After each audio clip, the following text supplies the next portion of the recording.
সূরা হাশরের শেষ 3 আয়াতের একটা বিশেষ ফজিলত আছে, এটা আপনারা পড়বেন। কি ফজিলত? বিষ্ণু ঈসা ইসলাম বলেন, মান ক্বালা হিনা ইউসবিহু সালাসা মাররাতিন আউযু বিল্লাহিস সামিউল আলিম মিনাশ শাইতানির রাজীম সুম্মা ক্বারাআ সালাসা আয়াতিন মিন আখিরি সূরাতিল হাশরি ওয়াক্কালাল্লাহু বিহি ৭০,০০০ মালাকিন ইউসাল্লুনা আলাইহি ওয়া ইন মাতা ফি যালিকাল ইয়াউমি মাতা শাহীদান। বিশ্বনবী মুহাম্মদুর রাসূলুল্লাহ সাল্লাল্লাহু আলাইহি ওয়াসাল্লাম ইরশাদ করেন, যে ব্যক্তি সকাল বেলা 3 বার তেলাওয়াত করবে আউযু বিল্লাহিস সামিউল আলিম মিনাশ শাইতানির রাজীম, এরপরে সূরা হাশরের শেষ 3টি আয়াত তেলাওয়াত করবে, রব্বুল আলামিন ওই ব্যক্তির জন্য ৭০,০০০ ফেরেশতা নিয়োগ দিবেন যারা সারা দিন ওই লোকের জন্য মাগফিরাতের দোয়া করবে। শুধু এখানেই শেষ নয়, বিশ্বনবী ফরমান ওয়া ইন মাতা ফি যালিকাল ইয়াউমি মাতা শাহীদান, ওই দিন যদি ওই ব্যক্তিটা ইন্তেকাল করে সে শহীদ হয়ে কিয়ামতের দিন আল্লাহর সামনে দাঁড়াবে। সকালবেলা যদি পড়েন 3 বার আউযু বিল্লাহিস সামিউল আলিম মিনাশ শাইতানির রাজীম 3 বার পড়ে সূরা হাশরের শেষ 3 আয়াত যদি তেলাওয়াত করেন, তাহলে আপনার জন্য আল্লাহ তাআলা ৭০,০০০ ফেরেশতা নিয়োগ করবে, সারা দিন তারা আপনার জন্য মাগফিরাতের দোয়া করবে। আর ওই দিন ইন্তেকাল করলে আল্লাহ তাআলা শহীদ হিসেবে আপনাকে কিয়ামতের দিন দাঁড় করাবে। সুবহানাল্লাহ, এত আস্তে। আবার সন্ধ্যাবেলায় যদি পড়েন, সারা রাতের জন্য ৭০,০০০ ফেরেশতা মাগফিরাতের দোয়া করবে, ওই রাতে মারা গেলে শাহাদাতের মৃত্যু নসিব হয়ে যাবে। এজন্য এই দোয়াটা পড়ার দরকার আছে না নাই? আযকারুস সাবাহি ওয়াল মাসা, সকাল সন্ধ্যার যে জিকির, এই জিকিরের অন্তর্ভুক্ত করে নেবেন এই ওয়াজিফাটা। যে হাদিসটা বর্ণনা করলাম সুনানে তিরমিজির হাদিস, যদিও হাদিসটা সনদের দিক থেকে দাঈফ, কিন্তু মুহাদ্দিসিনে ইকরাম বলেছেন যেহেতু এটা ফাজাইলুল আমালের হাদিস, এটা পড়ার ক্ষেত্রে কোনো নিষেধাজ্ঞা নাই, এটা পড়া যাবে। সো সকাল সন্ধ্যা যদি সুযোগ হয় এই ওয়াজিফাটা যেন আমরা পড়ি। এই 3টি আয়াতের ভেতরে আল্লাহ তাআলা তার 14টি গুণবাচক নাম উল্লেখ করে দিয়েছেন। কয়টি? আওয়াজ করে বলেন তো, যারা শুনতে পেয়েছেন বলেন, এই 3টি আয়াতের মধ্যে আল্লাহর কয়টি সুন্দর সুন্দর গুণবাচক নাম আছে বলেন তো? কয়টি? সবাই বলেন, কয়টি? আল্লাহর অনেক সুন্দর সুন্দর নাম আছে, আমাদের উচিত এই নামগুলো দিয়ে আল্লাহকে ডাকা। আল্লাহ তাআলার আসল নাম হচ্ছে আল্লাহ। আওয়াজ করে আল্লাহর একটা ডাক দেন, বলেন আল্লাহ। মন থেকে, হৃদয়ের গহীন থেকে, হৃদয় নিংড়ানো মনের সবটুকুন ভালোবাসাকে উজাড় করে দিয়ে আল্লাহর নামটা জপেন তো, পড়েন তো আল্লাহ। কেমন লাগে? ভালো লাগে? এর চেয়ে সুন্দর মধুমাখা নাম, জাদুমাখা নাম আর আছে? 2-1 বলছে নাই। আওয়াজ করে বলেন, এর চেয়ে সুন্দর নাম আর আছে?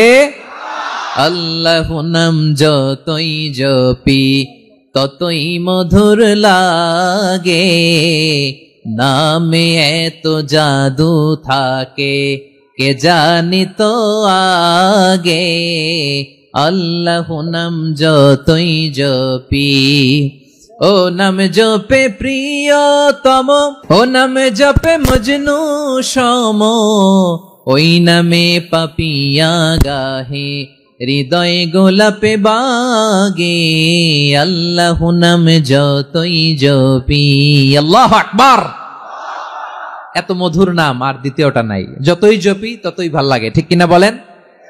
এজন্য রব্বুল আলামিন বলেন, ওয়ালিল্লাহিল আসমাউল হুসনা ফাদউহু বিহা ওয়া যারুল্লাযীনা ইউলহিদুনা ফি আসমাইহি সায়ুজজাউনা মা কানু ইয়া'মালুন।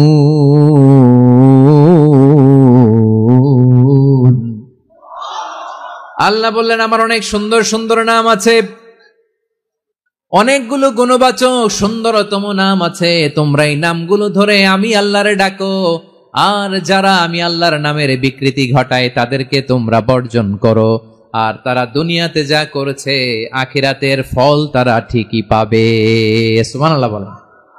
আল্লাহর অনেক সুন্দর সুন্দর নাম আছে, এগুলো ধরে ডাকতে বলা হয়েছে। আর যারা আল্লাহর নামের বিকৃতি করে তাদেরকে বর্জন করতে বলা হয়েছে। আপনি আল্লাহর নামের জিকির যখন করবেন, আপনি আমার আল্লাহর নামের বিকৃতি করতে পারবেন? বারোয়াখালীর ভাইরা বুঝে থাকলে আওয়াজ দেন, আল্লাহর নামের বিকৃতি করা যাবে? আপনি যখন জিকির করবেন স্পষ্ট শব্দে আল্লাহর নামটা বোঝা যেতে হবে। সুবহানাল্লাহ, ওয়ালহামদুলিল্লাহ, লা ইলাহা ইল্লাল্লাহ, আল্লাহু আকবার। একসাথে মিলিয়ে করেন অথবা আলাদা আলাদা করেন, অথবা শুধু আল্লাহ আল্লাহ এই নামের জিকিরও যদি করেন স্পষ্ট বোঝা যাইতে হবে। আল্লাহর নামের বিকৃতি করা যাবে? কিন্তু আল্লাহর নামের বিকৃতি করে জিকির এদেশে আছে না নাই? আছে। দেখবেন জিকিরের মধ্যে হুই হুই হুই হুই হুই এরকম করতেছে, আছে না নাই? সবাই মিলে লাফাচ্ছে, দফাচ্ছে, মাথা ঝুলাচ্ছে, আর কি কি যেন বলে, ওইটার মধ্যে আমি আল্লাহর নাম খুঁজে পাই না, এরকম আছে না নাই? হ্যাঁ, হই হই করে কিম্ভূত কিমাকার অদ্ভুত আওয়াজ করে তারা জিকির করে, সেখানে আল্লাহর নাম নাই। এই জিকির আল্লাহর কাছে গ্রহণযোগ্য হবে? আল্লাহ বলেন ওয়াযারুল্লাযীনা ইউলহিদুনা ফি আসমাইহি, খবরদার আমার নামের যারা বিকৃতি ঘটায় তাদেরকে তোমরা বর্জন করো। এজন্য জিকির যখন করব সুস্পষ্ট ভাবে আল্লাহ তাআলার নাম সেখানে থাকতে হবে, ঠিক কিনা বলেন? আবার আল্লাহ বলেন যেমন মনে চায় তেমন জিকির তোমরা করো না। ফাযকুরুল্লাহা কামা আল্লামাকুম মা লাম তাকুনু তা'লামুন, তোমরা জানতে না, আল্লাহ তোমাদের জানিয়েছেন কেমন করে আল্লাহর নামের জিকির করতে হয়, যেমন আল্লাহ শিখিয়েছেন তেমন করে আল্লাহরে ডাকো, ঠিক কিনা বলেন? আল্লাহ তাআলা যেমন শিখিয়েছেন তেমন ভাবে আল্লাহ তাআলাকে ডাকতে হবে, ঠিক ওই পদ্ধতিতে আল্লাহ তাআলার নাম যুক্ত হবে।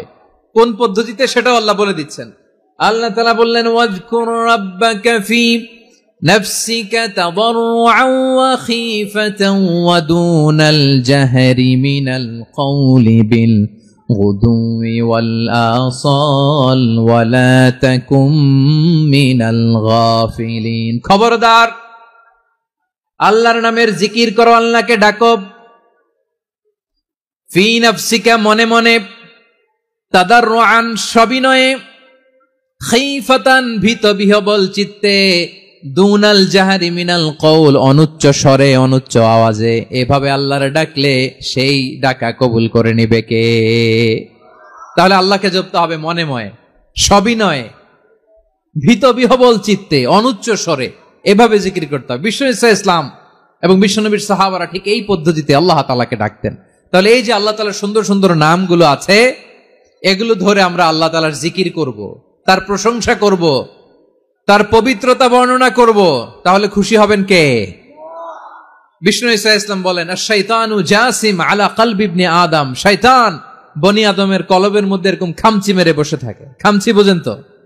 শয়তান বনি আদমের হৃদয়ে কলবে খামচি মেরে বসে থাকে। ফাইদা যাকারাল্লাহ খানাসা, যখন মানুষ আল্লাহর জিকির করে শয়তান দৌড়ে পালায়।